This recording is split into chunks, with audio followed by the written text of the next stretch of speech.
I'm Alex. And I'm Teddy. And I'm Spencer.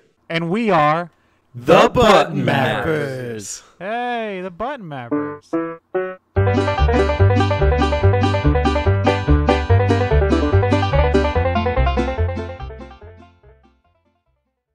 What? Okay, good.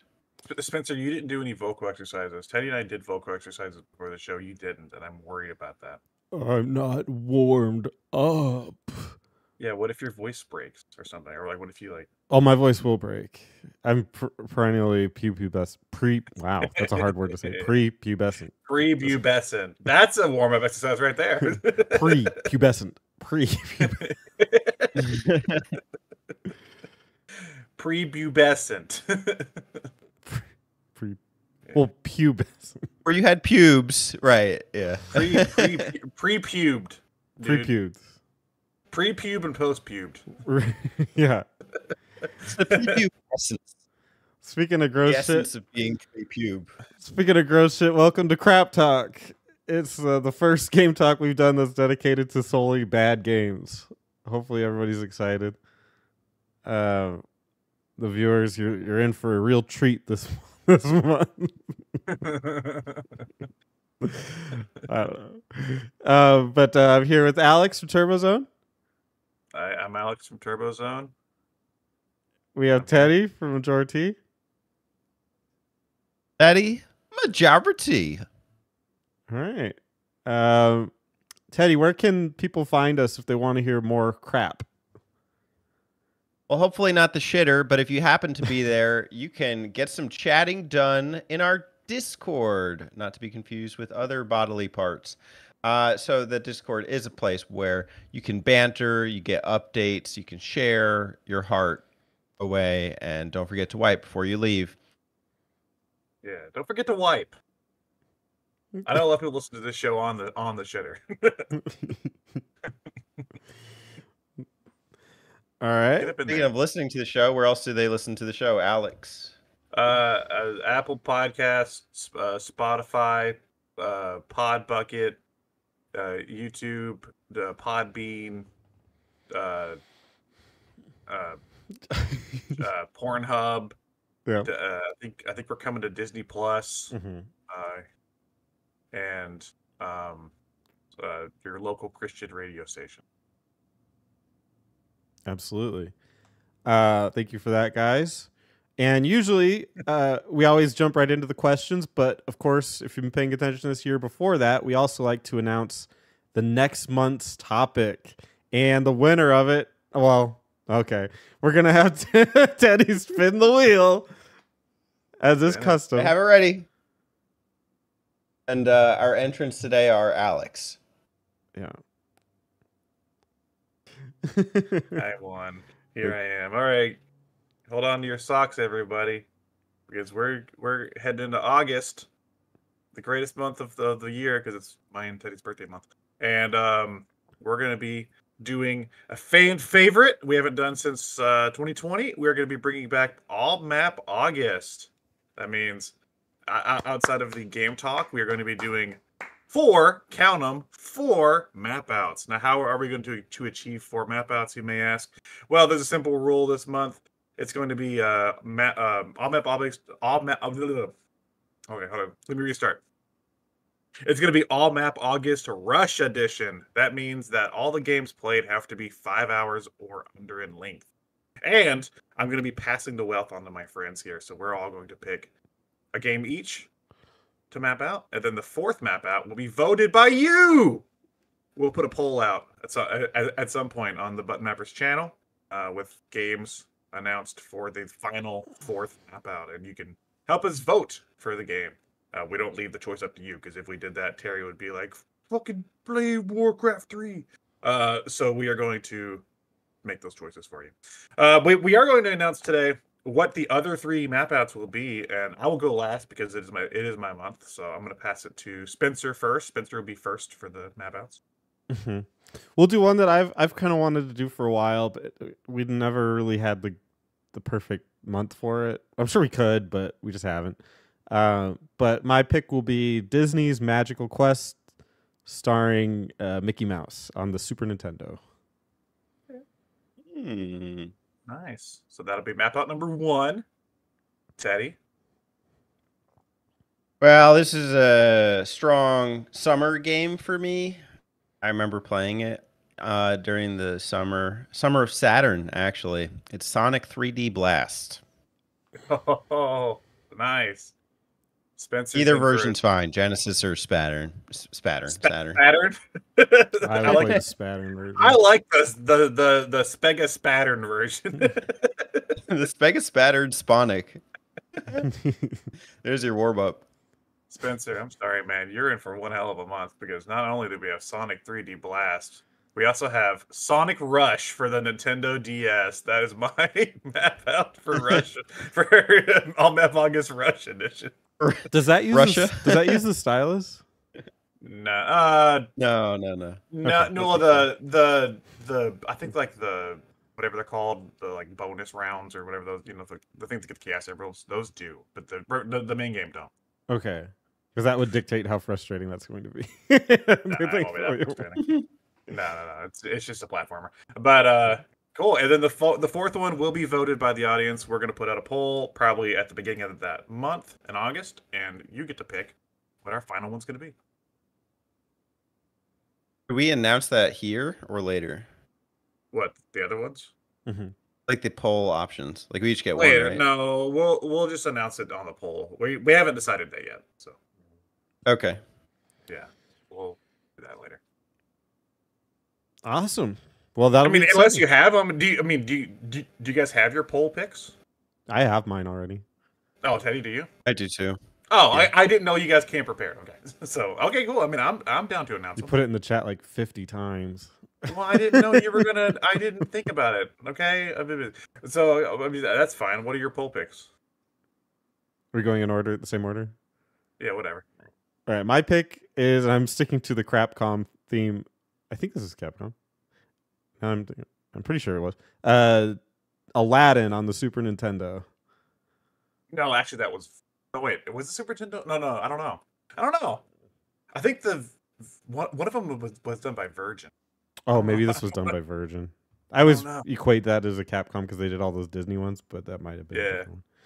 Let me. I'll check while next one. Okay, Aladdin. Teddy. We got to sequel it up here, going Kirby's Dream Land 2. I thought you were gonna say Sonic Rush Adventure. Definitely Dreamland not. 2. That's a nice choice. I hope that one wins. That sounds fun. Aladdin. Dreamland 2. And my pick for the poll is Metroid Zero Mission. So those are going to be our 3 options Nice. for the poll, and we will put out a poll, and you can vote for which one. Don't put them in the comments here. The vote won't count here. It'll count in the poll. That's right. Yeah. Hey, if Zero Mission wins, is Metroid 1 an acceptable choice? No, Playthrough? no. Zero Mission is its own thing, so it has like exclusive stuff. Alright. So we do that. Cool. I'm excited, but now before we get excited, let's get back into the crap. Let's get this shit over with. This is the part of Crap Talk where we read your questions. So remember that. Oh, wait, we are doing a game talk for next month, right? Yeah, there's 5 Mondays So for All Map August. I guess it's just a free for all for questions that month, or what? Leave a question regarding no, I'm just kidding. Just leave whatever the hell you want. I can't frame that. I was gonna try to like be like leave a map out related question. No, there's nothing we can do that. Just fucking leave a question. All right. We'll answer it. Free for all. Do any questions you want, and our new question person will have been announced.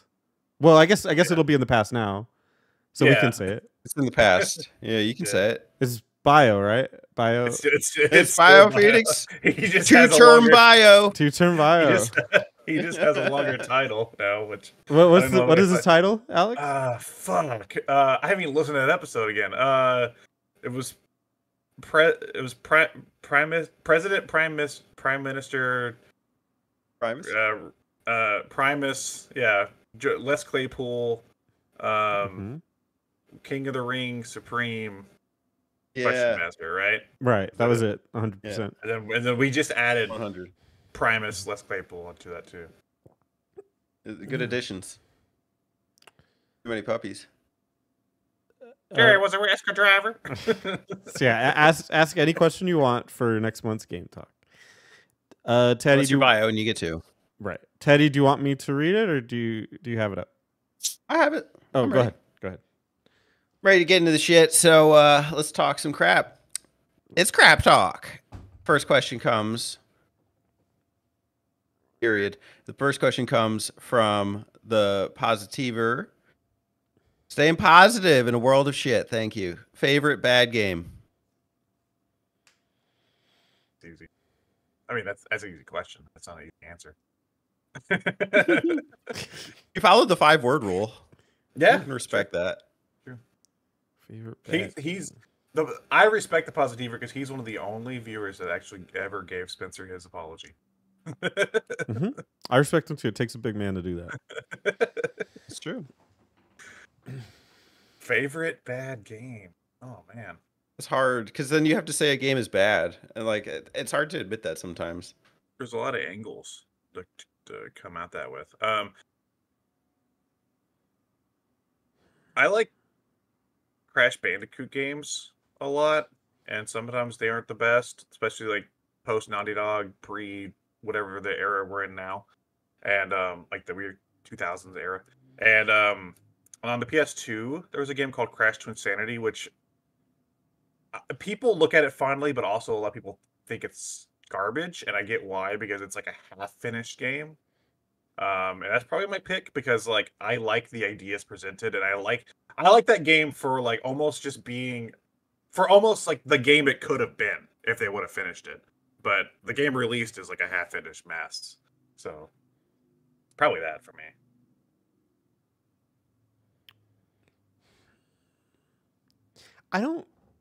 I would hesitate to call this a bad game per se, but I think in this community it's viewed that way.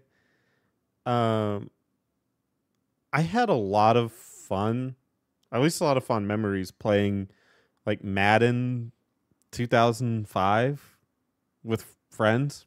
I wouldn't like throw the ball. I would just try to tackle everybody, offense or defense. I would just try to kill people.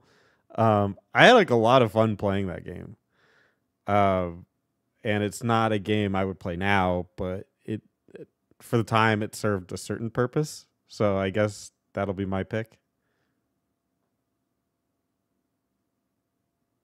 My pick is more from the era of like crappy licensed GBA games. And although I don't know if this is, I wouldn't call this licensed.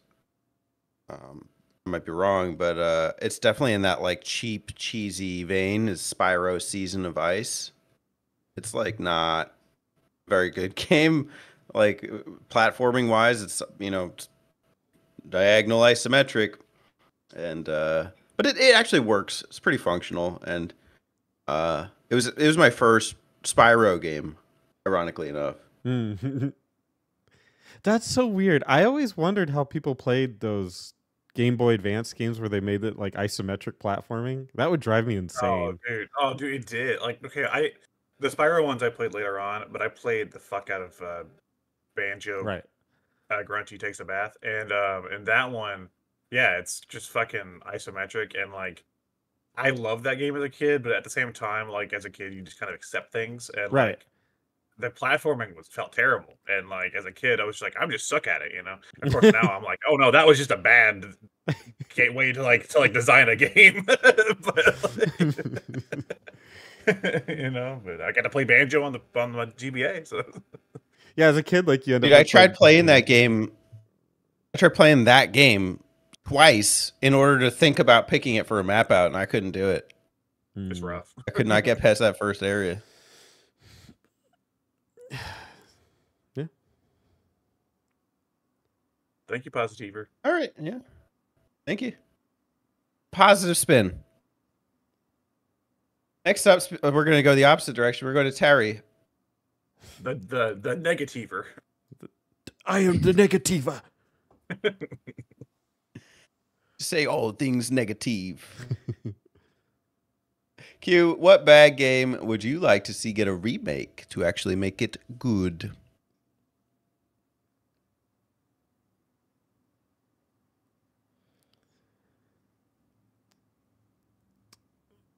Star Fox Adventures. Mm. That's- Nice. I was going in that direction too. I was like Star Fox Zero, maybe.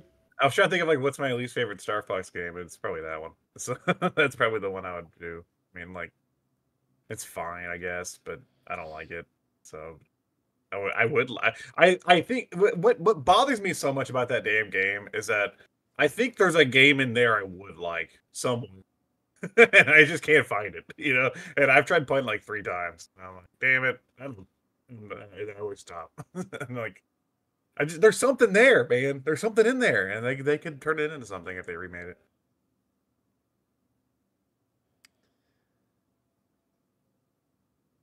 I think this might be a somewhat controversial opinion.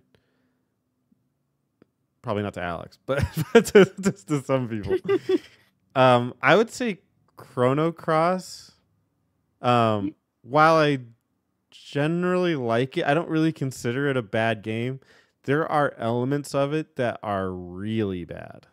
The story is nonsense, and I like the combat, but there's it really needs like to be more thought out. It was like definitely half baked when they released it, where it's a great concept, but their elemental grid system is a cool idea, but it ends up making every character pretty much the same because they just use the same like elements. So they need to overhaul that system a lot, and I think they would just not even just keep it. They just need to remake it. Then they could update the graphics, which they look okay, but they might as well just remake that and then leave the music.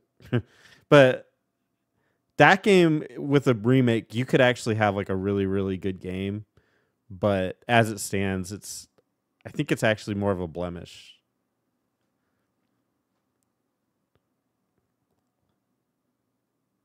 Yeah, I would appreciate that.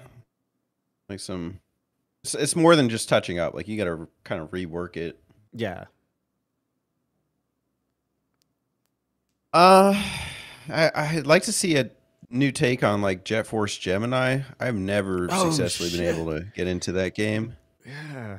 And it would be cool if you could. So Alex was talking about like when you're young and you get a game and you just kind of stick with it because it's like you get Stockholm syndrome. It's like all you have. It's your game, man. That was one of mine. Was Jet Force Gemini. A friend gave it to me for Christmas, and I played the shit out of that game. And I never beat it because it was like there's like a weird like exploratory puzzle element to it that I could just never solve and couldn't get past a certain point. But I really actually learned to love that game. I wonder if I played it now, just like how like angry I would be. The controls are garbage. I mean, it's a cool game, but like they were trying to do like a third-person shooter on a fucking N64 controller, which no. So like yeah, the controls are busted. Yeah. All right, thanks, Terry. welcome. Turbo Zone. Turbo. Sorry, I was Terry. You're welcome, Teddy. We're in the Terry zone. You're welcome, Diddy. Thanks, It's me. Terry. It's me, old Terry. Hey, Terry, pass the baloney. Okay, Turbo Zone. Turbo. Q. What is the junkiest game in one of your favorite franchises? So I'll start. Zelda, Phillips, CDI, Screwdriver. I Dude, don't know you if I gotta know the play game those names one of of those these games. days. Does that I'm count? gonna have to. I think sooner than later. I think. I mean, I don't want to spoil your other stuff, but I think adding that would be a really like new perspective. Yeah, and apparently Zelda had her own game in one of those things. Yeah, it was like the Wand of Gamelon or something. There you Like one go. of those. Or something. Yeah. I don't know. I haven't played them. That So was- Echoes will not be her first foray into the world of gaming. Oh, you can That's play as her Protect. in Spirit Tracks. Plays her in Melee. Yeah, you can play as her in Smash Brothers. And Hyrule Warriors, I played as Zelda. She's one of the warriors. She's one of the warriors. The Warriors. She came out to play. Hyrule Warriors come out to play. It's Navi just holding a bat. That's a Link's good got one. 5 milk bottles. Oh What was my man, question again? I already forgot it. what's the junkiest game in one of your favorite franchises? Oh, okay. I guess I'll be controversial again. Chrono Cross. Chrono. Does the Chrono series even count as a franchise? It has 3 entries, and one of them barely it has exists. 3? It has 3? Kind of. It's a game called Radical Radical Dreamers, barely. Dreamers on the Satellaview. Nah, that doesn't count. Get out of here. If Wanda It's not real. Gabalot counts, It's actually on that the. might count. If you get the Chrono Cross remake, it's on it. Oh, okay. Yeah. Well, then it sort of counts. I'm gonna It's say 0.5. I'm gonna say Dragon Quest IX. And I'm sure at the time of release, like we've talked about, Teddy and I have talked about this kind of extensively, but at the time of release, it really made sense. But if you try to play it like right now, the whole concept was like multiplayer on the DS, and without it, it feels very just cold and like not really fleshed out. Now I understand that that's not the intended way to play it, but that's all we got, and it's just like it's kind of a weird. It's like playing the skeletons of a Dragon Quest game. It's odd. So that would be my pick. I wasn't really sure what my answer was going to be for this when I asked the question. Damn. But I'm going to go with a game for the Nintendo DS called Kingdom Hearts Recoded, which is a remake of Kingdom Hearts Coded, which was a Japanese cell phone game. And it's canon to the franchise, but it really should not exist because it's a game where they go into Jiminy Cricket's journal that he's been keeping through all the games, and they put like a little data Sora in the journal. So it's a retread of Kingdom Hearts 1 and Kingdom Hearts Chain of Memories. And mind you, Kingdom Hearts Chain of Memories was already a retread of Kingdom Hearts 1, so it's a retread of a retread. And there's no point of the plot except for like the last 30 minutes of the game. So it's really just an excuse to go through these worlds on the DS and have some fun combat. And it's like, this game really doesn't even need to exist. I appreciate it because it is kind of fun, but like in terms of like, if like somebody was like, which order should I play these games? I would just be like, don't even play that one. Just put it off to the side and play it if you're interested later, but you don't need to play that. Get out of here. That sounded like the most Kingdom Hearts description. Oh, dude, it is. And like, there's Data Sora, who is not regular Sora. It is a Data version of Sora. Right. And then there's like Data Riku, and then they have their own quarrels. And then like it's the Data Sora grows within the game. It's the dumbest plot for any of the Kingdom Hearts games. I don't know what you're talking about. Yeah, you know, it's bad. It's But bad. in one ear and out the other. The gameplay is a lot of fun. The story is hot garbage.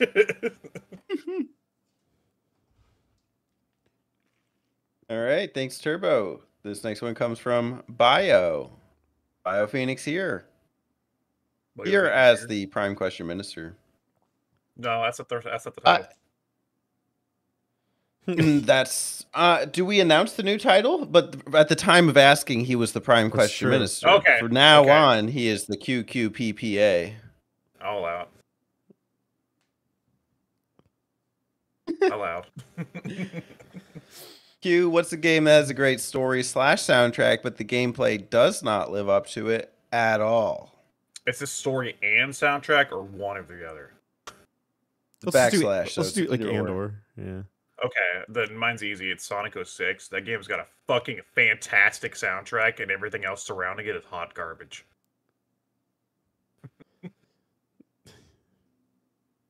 This one's really hard for me because I played most games on mute, and I usually don't care about the story. This is like an antithetical question to me. I have to think about it.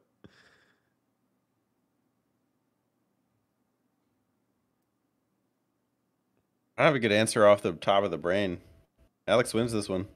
Just say, "Hey, you Pikachu." Okay. What's the plot? You're hanging out with Pikachu. Great story. Pikachu's trying to find his father. Raichu. I actually don't know what the plot is in that game at all. I haven't played it since I was like 6.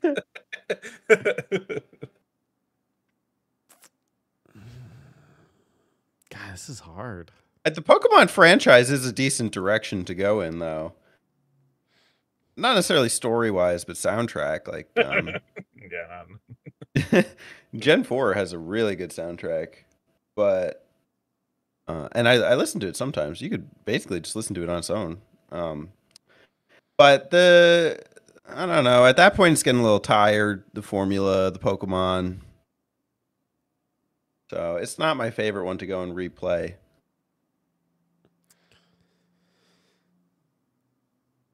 I would say it's called The Ruined King. It's a sort of a newer release, but it's set in the League of Legends universe. I like the whole like lore they have set up for it. I guess it's fine. And I'm sure the soundtrack was good.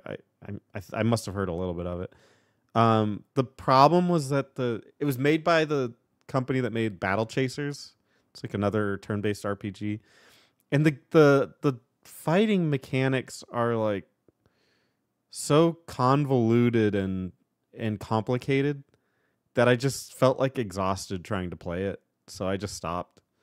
But I really wanted to like it, and there's a lot of things to like about it, but it was just, I guess the gameplay was just, and like when I play a turn-based RPG, I'm kind of hoping to chill a little bit. And that game is not chill. So that'll be my pick, I guess. Kind of a reverse question to this. Pokemon Mystery Dungeons. I love the gameplay, but man, overwhelmed with story. Oh yeah. Recently I put quite a bit of time into that I think Super Mystery Dungeon or whatever on 3DS, the last one they did on 3DS. And like, yeah, the gameplay is fantastic and it's fun to like explore the dungeons, but then you like the story is like you're in Pokemon school as a Pokemon in school, and it's like yeah, it's just like it's like 20 minutes of you sitting in a fucking classroom talking to these, and I'm like, I don't care. I just want to get back to the dungeon. And I'm just like trying to skip through these fucking cutscenes where it's like, oh man, Oshawott got lost in the forest, but hold on, we can't go to recess. We got math class. It's like, shut up. Next level bad writing. All right. Bio only gave us one question this time, so 2 next time, Bio. Just now, hold on though, because we do have a rule, but I don't know. It's almost like half broken here that he didn't use his title. To be fair, he didn't know if he was going to be renewed yet. Maybe he was afraid. 1 foot in, 1 foot out. I got you. Well, listen, if it happens again, we got a vice president lined up for you. They do. That's true. There's someone nipping at your heels. Good old He's got a shark bite ready for these Q&A. Yeah. One more question. This comes from me, Majority. What is one of your worst gaming memories?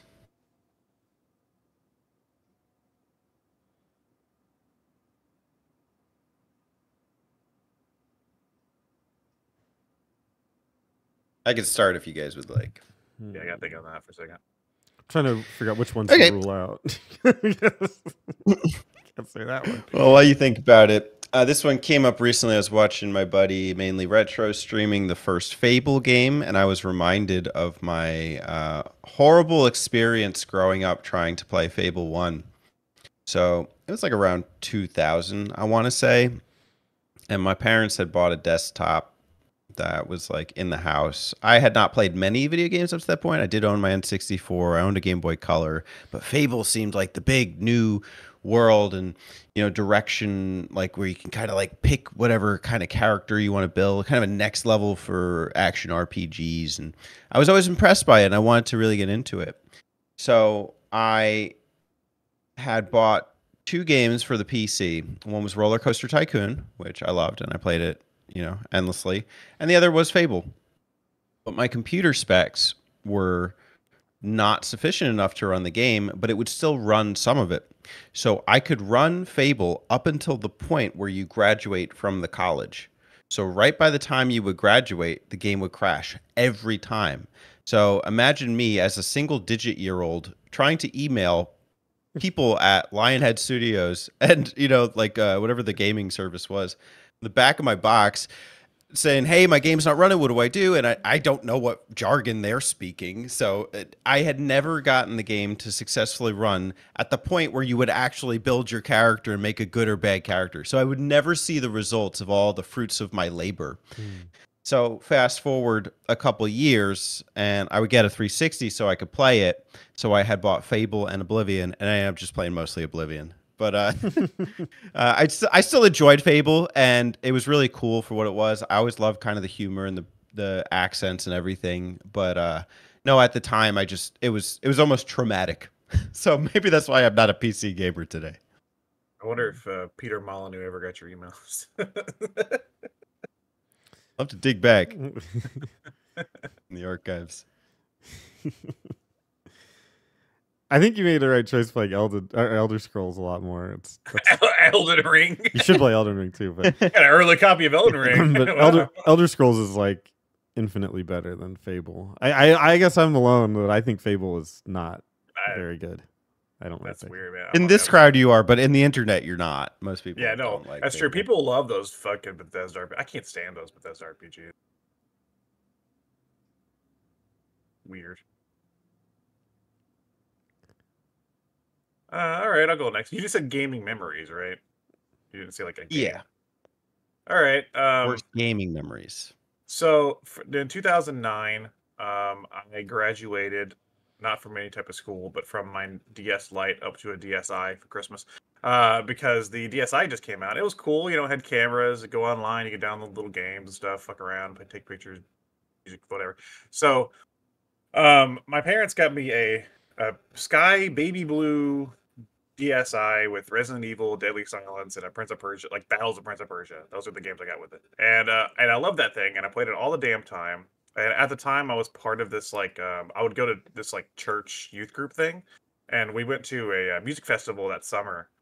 So I had the thing maybe like half a year, and we were at this music festival, and I'm sitting there playing a game on my blue DSi, and one of the adults were like, I don't know, they were playing like a game with the other teenagers, and he ran by and he knocked the damn DSi out of my hand, and it crashed down into the floor, and it broke the hinges and both of the shoulder buttons. So I mean, of course I was pissed because my parents just got me this fucking DSi for Christmas. So I was like, hey, you're gonna replace my DSi because you fucking broke it. So he agreed, and I was like, I want the same DSi, like it's the one I like. And he went and got me a DSi, and he bought me the damn black one. And I was like, you motherfucker, I wanted the blue one. You broke the blue one. So he got me the black one. I'm pretty sure he didn't even buy it new. He probably bought it like pre-owned. But he replaced it, and there's not much I could do at that point. I just took it. But I always fucking held a grudge against him for not giving me for breaking my blue one and then not replacing it with the same model because it's the one that I liked. Yeah, that's shitty. Fuck. What happened? He drove by, he walked by? No.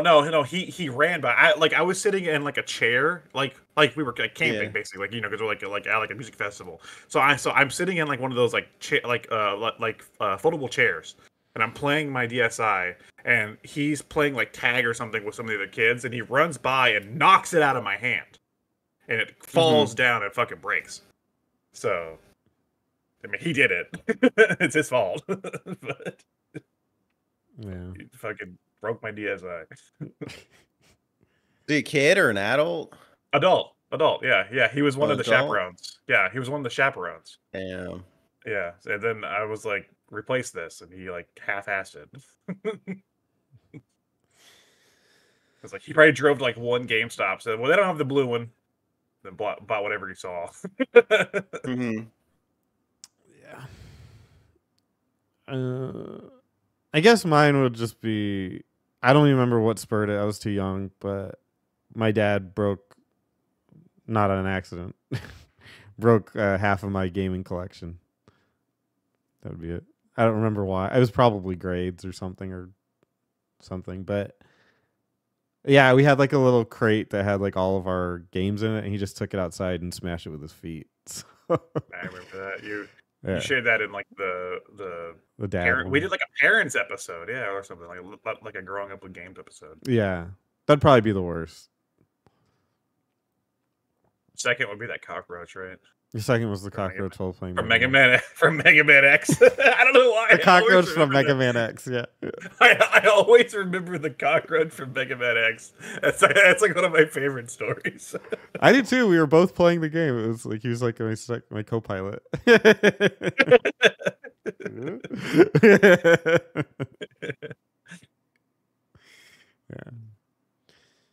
All right. Well, that's it for. Well, sorry to trigger that out of you. That's it for crap questions.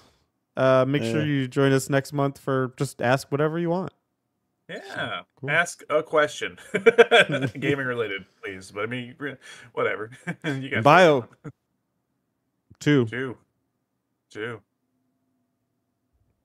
Not fucking around. Two. All right. So let's get on to the actual games. Obviously, this is crap talk, so it's in the name. We got to talk about crap. So moving on to the crap. I think I'll go first. Get mine out of the way. My game is. Actually, let me set it up real quick. He's gonna play it live. My game was inspired by another person that we had on, DZD. He once played a game called Postal 2. I played the sequel, Postal 3. Now, a little bit of backstory on it. Postal 3 was developed by Trash Masters and Running with Scissors and published by Akela. And I picked it because the Metacritic is 24 out of 100. Game Informer gave it 1 out of 10, which I didn't even know they gave those scores in Game Informer. GameSpot gave it 3 out of 10. IGN 5.5 out of 10. Shows you how bullshit IGN is. PC Gamer gave it 21 out of 100. So very, very low scoring game. This would be considered, I think, crap. It was released for Windows in 2011, at the end of 2011. It's the third game in the Postal series, being the sequel to Postal 2, and follows the protagonist, the Postal Dude, who, after leaving Paradise in the previous entry's Apocalypse Weekend expansion pack, finds himself in the town of Catharsis, Arizona, my home state, after running out of gas and must find a way to escape. Despite the critical failure, I guess the game was financially successful and brought a lot of income. I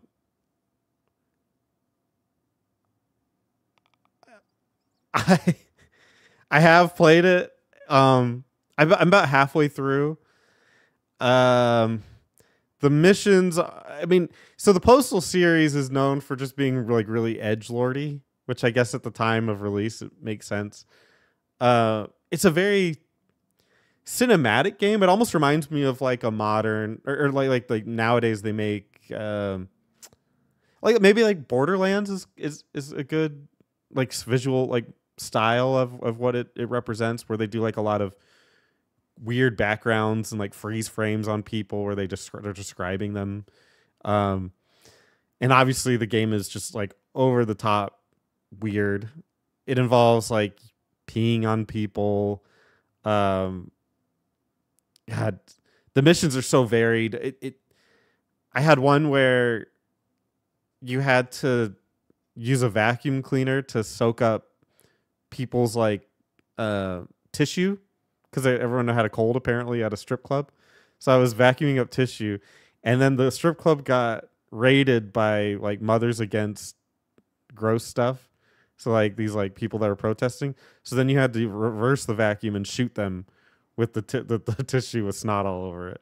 So that's like a typical mission in this game. It is very mission based. You know, there's something to be said about a game like this that's like intentionally crude and crass. But I think one of my biggest complaints about it, I mean, graphically it's kind of a mess too, but it kind of looks like the era. But it's like, if you're gonna be a funny game, make the humor good. And in most cases of this game, it's just not like a very funny game. Like the writing is not particularly funny. There were very, very few times that I actually like laughed. There was one mission that actually made me like chuckle about, and it was so like of the time too. It was a mission where you had to, like, all these cats were running around town and they had like some kind of STD. I think they had syphilis. And so you had to like spray them and then collect them. And this obviously is very racist. But while you're doing that, the Asian people were mad because you were stealing their food. And so like they were gonna make it into, like sushi or something. And so you had to like fight them off while you were doing it. And obviously they were yelling stuff in voices I'm not gonna replicate. But that was maybe the only thing that was like actually funny. And it wasn't any of like the lines or anything. It was just the concept was actually funny. But everything else in the game, like it's just like very, I don't know, they're just not that funny. They're not that creative. It's just like there's moms that are protesting, so we're gonna kill them. Like that. It was almost like hatred. It was almost like a halfway point between like a normal game of that time and hatred. It's just like 1 foot into that, and it was like, why? Like, hate isn't really that funny. It's kind of like just kind of sad that you would go to the extent of like murder against people. Right.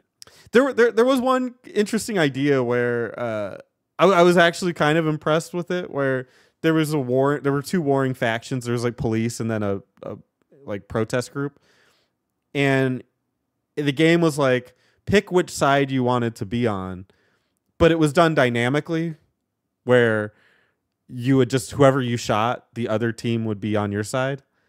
And I thought that was kind of creative. That reminded me of like Metal Gear Solid 4, where they were actually kind of thinking about how to do it like fluidly as opposed to like just pick a dialogue box. So I was impressed by that. And I was also impressed because I accidentally shot one of the protesters and then they both turned on me. So I was impressed that the game was able to translate that.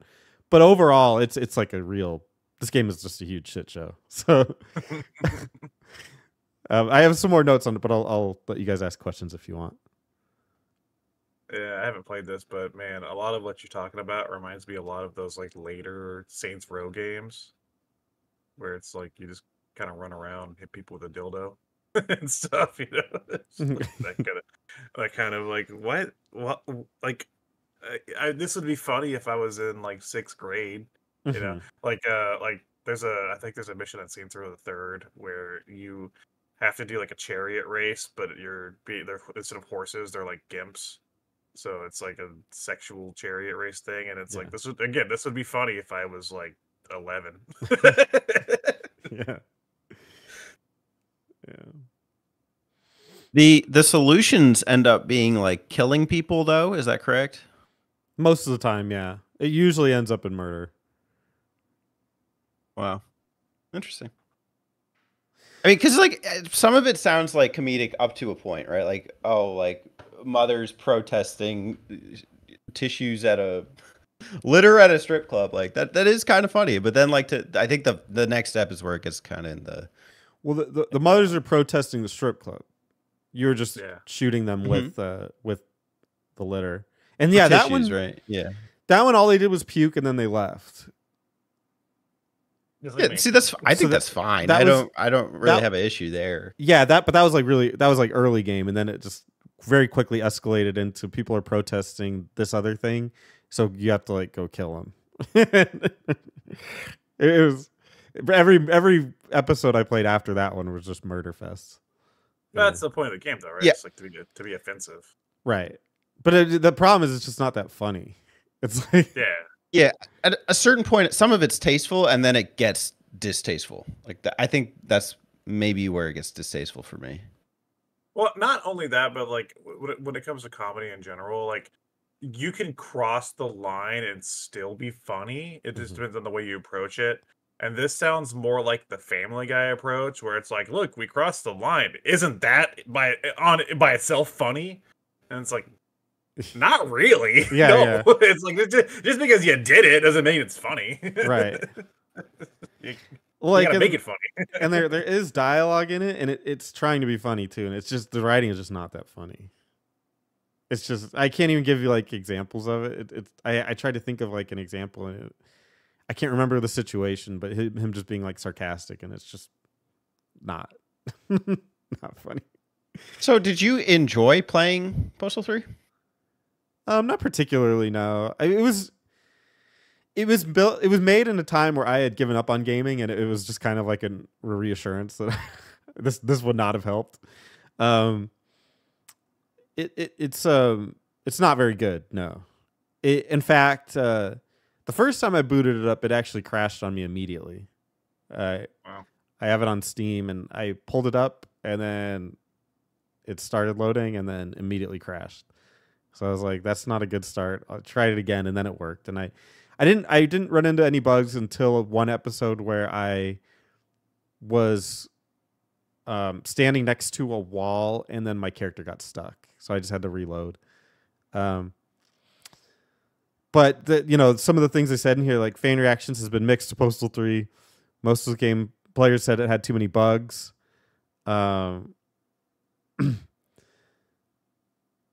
He also, they commented that in August 25, 2012, Running with Scissors removed Postal 3 from their store, stating that it was in the best interest of the Postal community and encouraged gamers to instead purchase their earlier titles, stating that they are a far superior product for a lot less money. So they know, right? Yeah. Well, one interesting thing about this one too is that it went from a first-person shooter to a third-person shooter. This is a third-person game, and I was surprised that it came out. It was made for PC because it controls really poorly. I assumed it was made on console, and I didn't port it over, but no, it was made for PC, so it plays like really poorly. A weird time for that game. Like, I think 2011 is a little too late for that humor, that type of humor anyway. Because it's like, Yeah. it's like going into the 2010s. It's like I don't like a few things still did that. Like I think at that park, South Park was still pretty popular, but for the most part, like a lot of that kind of humor was kind of fading away from the zeitgeist. So Mhm. kind of a late time to do that too.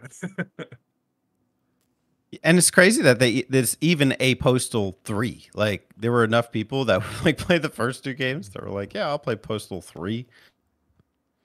I think I mean, there's again, a it's Postal 4. It's just that kind of humor. Like that was a big thing back. Like that type of humor and like reverence was huge in like the 2000s. Oh God, talk about being like out of date.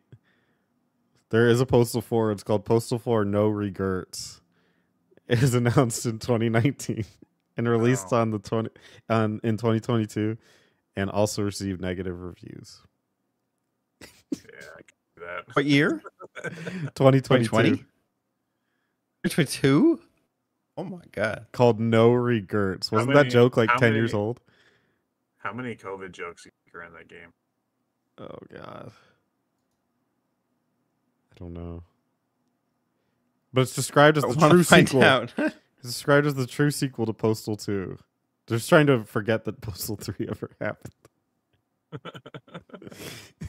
That's probably why. At least they're owning up to it. At least they're like, yeah, we fucked up on that one.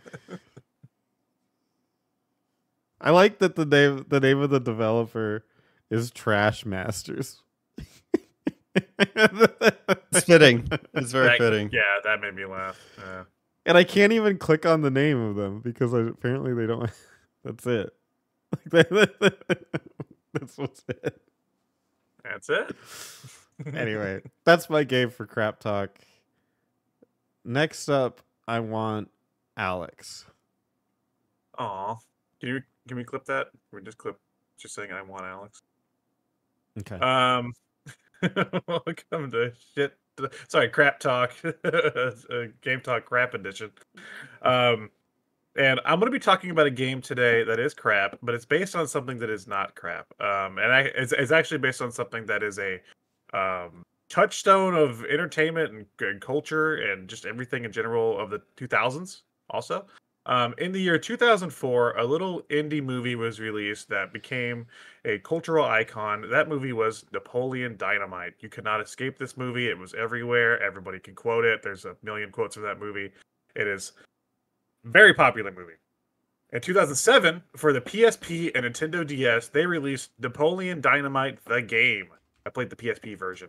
Now, watching the original film Napoleon Dynamite, it is about a young teenager named Napoleon going to Preston High School in Preston, Idaho. And the whole movie is about him making friends, getting into like trouble with his Uncle Rico, who's like a scammer, and it's just a weird little awkward movie, socially awkward movie, and that's kind of the charm of it. How the hell do you transfer that premise of almost nothing to a fucking game? They did it by making a collection of 30 mini games. In Napoleon Dynamite, the game for the PSP, you play through a quote unquote story mode, which just sees you play through 30 mini games. I'm gonna go ahead and tell you, I didn't make it through all 30. Because you have to play like 5 at a time to move on. The art style of the game is in like this quirky like clip art style, which I do think kind of complements the movie well. Like the movie is quirky and like kind of like behind the times with stuff, so it is kind of cool to see that art style. But the mini games, I don't know why they took this approach with this game. If they wanted to even I don't know why they made a game to begin with, but why they took this approach with it, because there's not a lot of substance in the movie, and that's sort of the point for a lot of it. And so the mini games they chose for this compilation, they had to like base them off of the most minute details from this movie. So of course you have like a rhythm one based on Napoleon's famous dance at the end of the movie. That one makes sense. You just gotta push like the buttons in the whatever direction they tell you and stuff. There's one based on Uncle Rico's time machine that he buys, which is just one throwaway joke in the movie, and it's like a puzzle game where you have to put the circuit board back together or something. There's a game where Napoleon's brother Kip has to like hack a computer. Which I mean, I guess makes sense because he was on his computer a lot or something.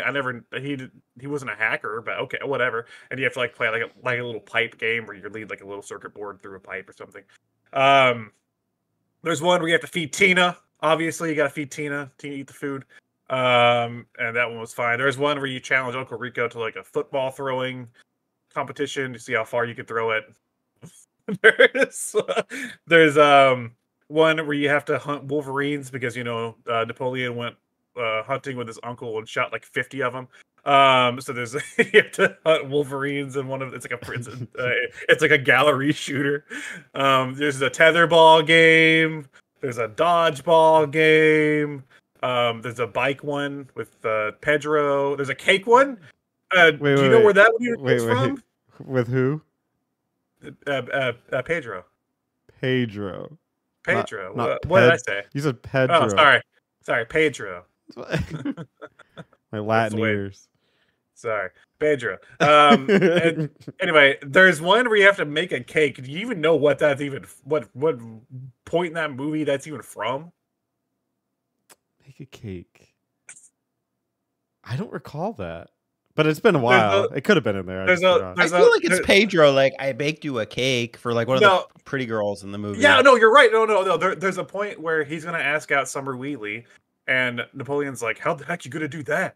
And he's like, "I don't know, probably bake her a cake or something." And that's that's the it. fucking line. And they made a Wow. mini game based off that fucking line.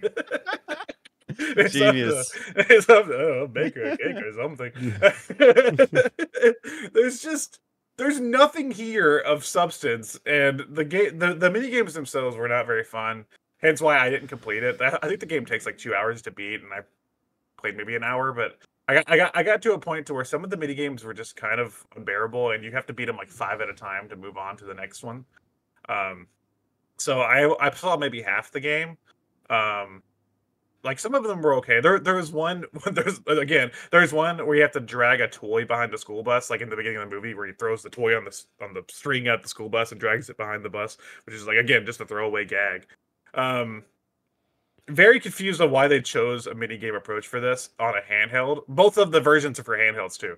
So if you want to play with another person, I guess they also need a copy of Napoleon Dynamite for the PSP and or DS, and then you have to link them together. It's like the approach makes no sense. I would have understood if it was maybe like a Wii game and they did like a party game or something, but it doesn't make any sense. They could have chose like a better genre for a Napoleon Dynamite game if you even wanted to make a fucking Napoleon Dynamite game for some reason. Well, the why is clear. The It's popular. yeah. That's so crazy. I'm watching little clips of it right now. It's garbage. This is one of those stocking stuffers you do not want to get for Christmas. Yeah. No, this is definitely one of those games because like Napoleon Dynamite came out in 2004, but it was such like a cultural icon that it was just so popular for so long that even in 2007, like it was still popular. Like people were still quoting this movie. So yeah, I could definitely see like a parent being like, "Oh, my kid always talks about Napoleon Dynamite. I'm gonna buy him this PSP game or DS game." Yeah. Yeah, no, this represents the criminal side of gaming so well. Where it's like, let's prey on people that are like ignorant about the medium. It's like, well, I don't know what to get my son for his birthday, but I know he likes Napoleon Dynamite. Yeah, it's just like a dad joke if like they get you this game. Yeah. Sure. It's like the antithesis of what the movie even was. It was like a cheap movie made by a small team in like Idaho that became so successful. And it's like a movie about nothing. And then they were like, okay, let's market that with a game. They also tried in like 2012, they also did like an animated series on like ABC or one of those channels that was like supposed to be like a Family Guy show type show, but it was Napoleon Dynamite, and it also had one season because it was bad. So it's like that movie was so successful, and I still think that studios or companies don't quite understand why. They're like, it's just weird. People like that.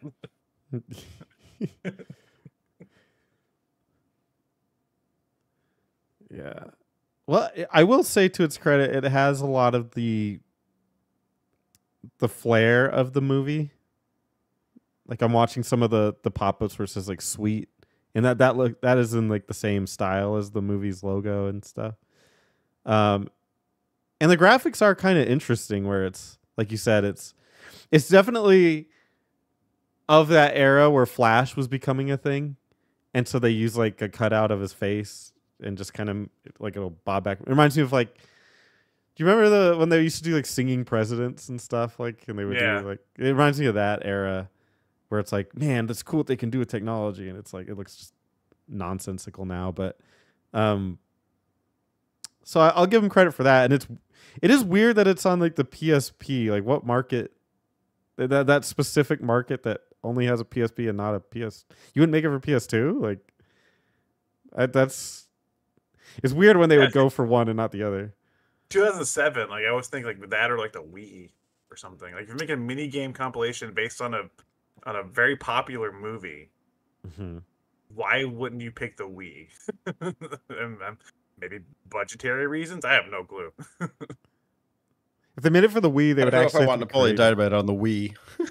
Yeah, they would have to actually be creative for that, where they design it with the that stupid The Wiimote, motion.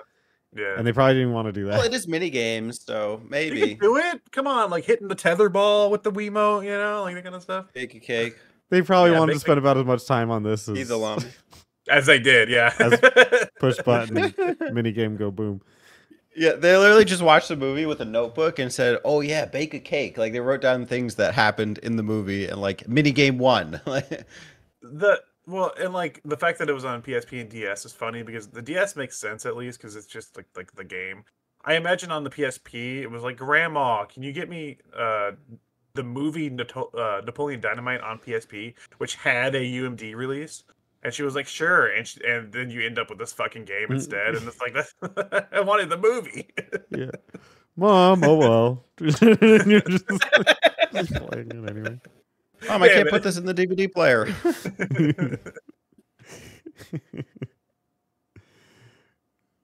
She's like, I thought they made them smaller. What score would you give it out of 7? Oh, out of 7,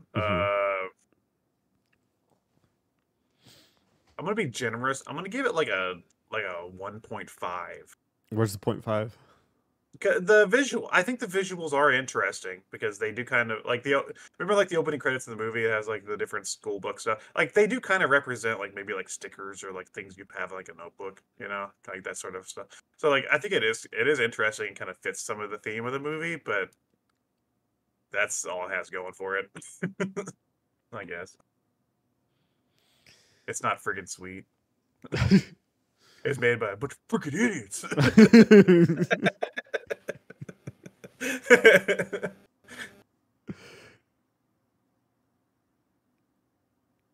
Well, All right, that's it for Napoleon Dynamite. Teddy, what do you got for crap talk? You guys might have outclassed me here, but you know, over the years, we've exchanged gifts a bit, and Alex has sent me some great gifts. I don't know. He's also sent me some absolute garbage, including things like Arthur Ready to Race for 25 cents. I would talk about this, but I could not stand more than 10 minutes of it, so don't go looking that up, Spencer. Oh no. I played something I could stomach a little better that was still not good, and it was Sonic Unleashed for PlayStation 3. Good, because I couldn't find a good trailer for that one. For Arthur Ready Race trailer. All right, good. That was a 1.0, by the way. That was absolutely dog shit. But Sonic Unleashed is a different Sonic game. Now, at this time, I'm also playing it alongside Sonic Frontiers, or like the juxtaposition, you know, which is like the grand opus of 3D Sonic games. And I've also played Sonic Adventure, and I've enjoyed it for what it was. It's comedic. It's, you know, for at the time, you know, and it's kind of, it's creative, it's innovative, it's the first ever 3D Sonic. I like that. Sonic Unleashed is not that. Sonic Unleashed is Sonic Unleashed into a werehog. At some point, Dr. Eggman does some funny business and turns him into a werewolf/hedgehog combo that comes out at night, and he gets dropped on this planet and is left to retrieve the Chaos Emeralds in traditional Sonic fashion. However, even though you start the game in traditional Sonic fashion with the 3D running and homing attack Sonic, you also change into the werehog, and you have to complete stages as the werehog. The werehog stages are more of a beat 'em up, where you beat up enemies and you can slide, and there's like Prince of Persia style platforming where you're like extending your arms and moving around, and you kind of like you're running on all fours. There's also puzzle elements, so you have to like turn levers and also make things rise and go up, down, etc. It's a different Sonic experience, which I think is both appreciable and also not what people want. People will always be begging for the traditional, the classic Sonic. Oh, you read the reviews. Oh, they love the parts where you play as Sonic. Yeah, well, there's not much of that. So I feel like people at the time wanted that return to form, especially after getting burned so hard by Sonic 06. And now it's like, oh, we're going to make this different type of game. But it's not bad. Even like the most negative complaints here is like it got compared to God of War. If you're getting compared to God of War, that's not a bad thing. I made it probably a good hour and a half into the game, and it's definitely like trying to be experimental. Like they reinvent the Tails copter segment, so it's like more of a button game. Like you see the things that are the helicopters coming at you, X, Y, X, square, triangle, circle, and you have to press them in time rather than flying that around. I thought that was okay. The Werehog segments are just long, which is like kind of antithetical to Sonic. Sonic is like you play a stage in a minute. Even in the longest stages in the classic games, they're under 10 minutes. My stage 2 playthrough was 22 minutes, and sometimes it could just be overwhelming. It's a lot. But it's also like it's got its own kind of competent systems, like just beating up square, triangle, and then circle is to grab them, and then you kind of follow button prompts to see, like, to perform some kind of special attack. I don't love that. I think it's okay, but I think it kind of takes away from the experience. The animation style is fine, actually. It's slightly, I wouldn't call it choppy, but it's like it's not totally seamless. But I think my issue is like, like Sonic Adventures, like it's kind of charming with like the polygon looking figures and like the city area. And Sonic Unleashed, they just look like derpy, like of that era, kind of licensed human garbage. Like they don't look like the environments are really shallow. The characters are really shallow. Even the sleuthing sections are kind of dumb. So in between each stage, you have to kind of find out, oh, what's going on with the professor? Oh, he got kidnapped. Oh my gosh, he got kidnapped. Yeah, well, I heard that he got brought to the museum or something. And I don't know. It's just kind of I don't know. Not the best use of time. Now, is it crap? Kinda. Is it enjoyable crap? I think so. So it's some crap I was able to find some fun out of, and I would like to go back to eventually. It's just, would I rather play this or Sonic Frontiers? I think you know. I mean, What is it? graphically, I like it. I think it looks pretty good. Sonic what? Sonic Unleashed? Never heard of that. I'm kidding. Never heard of her. Never heard of her. Yeah. You'd appreciate this too, Spencer. After each stage, you get to invest things into a skill tree. Hell yeah. There you go. I was thinking, I had always seen this and was confused by it as a non-Sonic fan. Of like, why is he a werewolf? But I would have thought that they would try to keep the speed element and incorporated like the werewolf somehow like altering the path. Like maybe as a werewolf, he's more destructive, so he can break through barriers instead of like trying to circumvent them. And maybe that would offer. I mean, they kind of do that. Like he can break a gate down, but it's not like you play the same stage as right. Each one. I was thinking it'd be more like you play the same stage with different like branching paths based on which one you were. But I guess they like separate them out. Yeah. It's more in the combat mechanic. Like he has an unleashed feature where he like stores energy that he gets, so you can just go like super hog mode and start just beating them up real easy. This game's really divisive on Sonic fans. I like it a lot. There are issues with the game. I think mainly it is the fact that like the Werehog levels take significantly longer than the regular Sonic stages. Which like they're not bad on their own, but when you play them for 20 minutes, yeah, they get kind of old. But the issue with the game, I think, comes from the fact that the Sonic team kind of put themselves in a corner, where designing a Sonic level where he runs really fast through the stage takes a lot of time because you're building a lot of assets that are going to be seen for a few seconds, because you're going real fast. So the stages take a lot to build. So I think, and like in previous games, they had you play as like other Sonic characters doing other things that aren't running. That way you can have, bigger levels, more wide areas. And with Sonic 06, there was a big complaint that he just had too many friends. You had too many fucking friends to switch between and stuff. Like, get them out of here. So I think they were afraid to add in Sonic's friends as playable characters, but they were also afraid of just doing a game where you run, and it's kind of short because they do that after this. Colors and Generations just do that, and they're kind of short games because of it. So they still wanted like a longer experience, but they also wanted to not have other characters. So they were like, well, what if we have Sonic do other stuff? It's like, well, he can't. It's like, well, what if we make him a werehog? That was like the more. I mean, that's like the corner they painted themselves into with this idea. So they were like, well, okay. So I get it from that front, and the story isn't bad. Like when you get to like the later part of the story, it actually has some interesting stuff with that little guy Chip that kind of follows you around and stuff. But like, yeah, they just kind of painted themselves into this corner, and it the main Sonic stages are really good. Like that was the first game that used their current engine, the Hedgehog engine, which is the one they built. And they're really cool. And actually, if you play this, I have this version on the Series S now through the 360. If you play it on modern Xbox hardware, this game actually has a major improvement because you get a better frame rate and the game runs a lot smoother on modern hardware. So yeah, so it's actually like you're almost playing like almost like a remaster when you're playing the running stages. They're really cool on the new Xbox consoles. But interesting. I was wondering about that.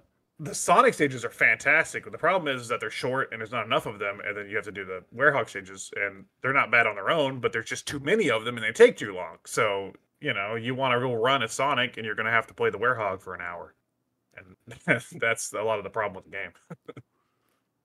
To be honest, I mean, maybe it was the frame rate that was bugging me, but I felt like, especially having done like that standard Sonic run and homing and go to the big ring style, like so long now, like that maybe I wouldn't call it tired, but like it just in comparison to the better examples of it that I've seen done, that this one felt a bit lackluster.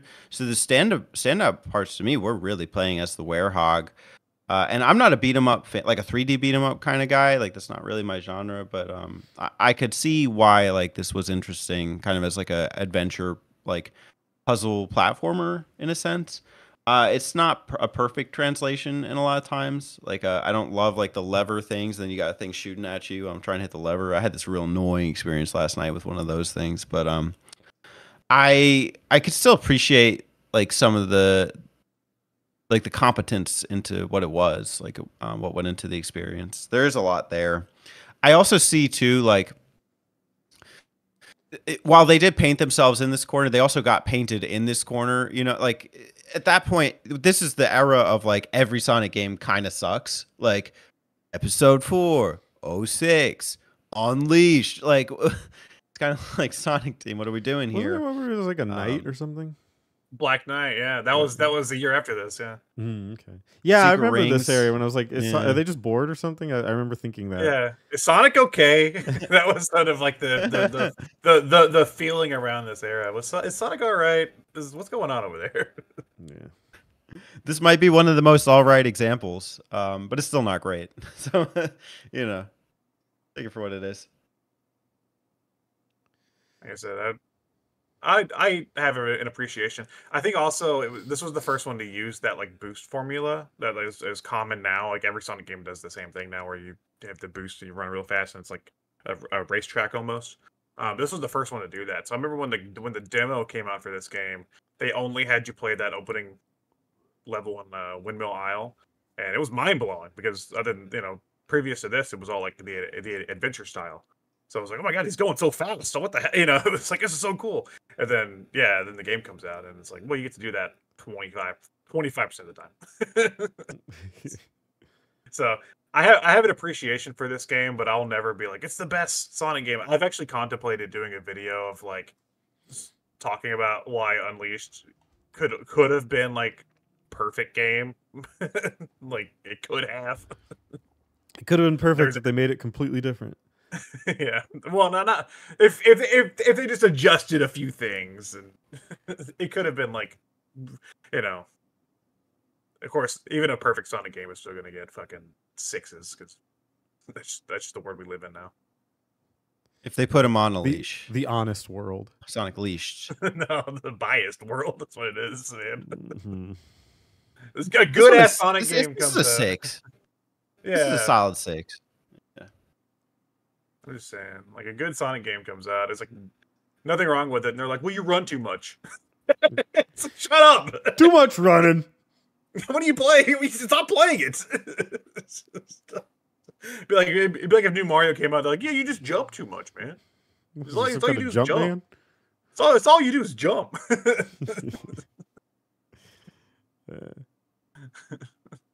Sweet.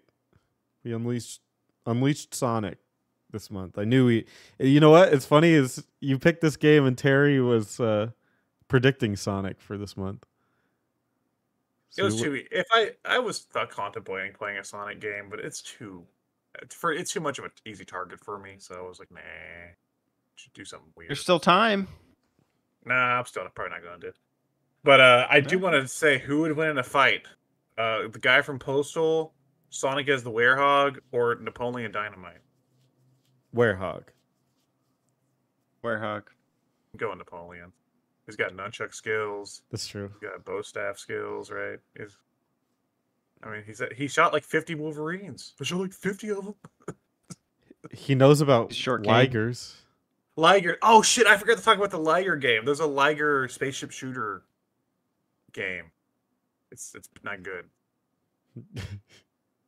You didn't have to say this the last part. I would have assumed. Spoiler alert! Sadly, maybe it's later on in the game, but sadly, there was at no point could I insult Deb's mom as Kip. Hmm. That's like one of the best lines. Your mom goes to college.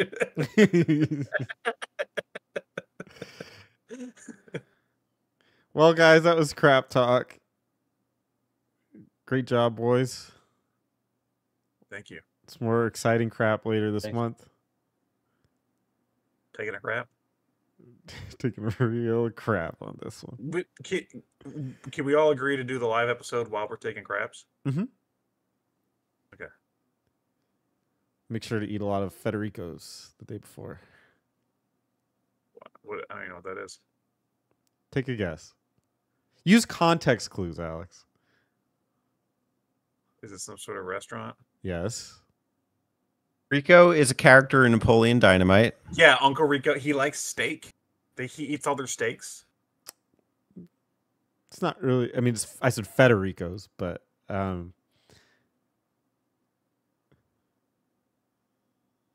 do have steak there. But I'm sure it's like more carne. Well, actually, you know what? I'm not that far off because remember he's talking about steak is like he's like, well, make a dang quesadilla. There you go. You can get a quesadilla there. You get a quesadilla at Federico.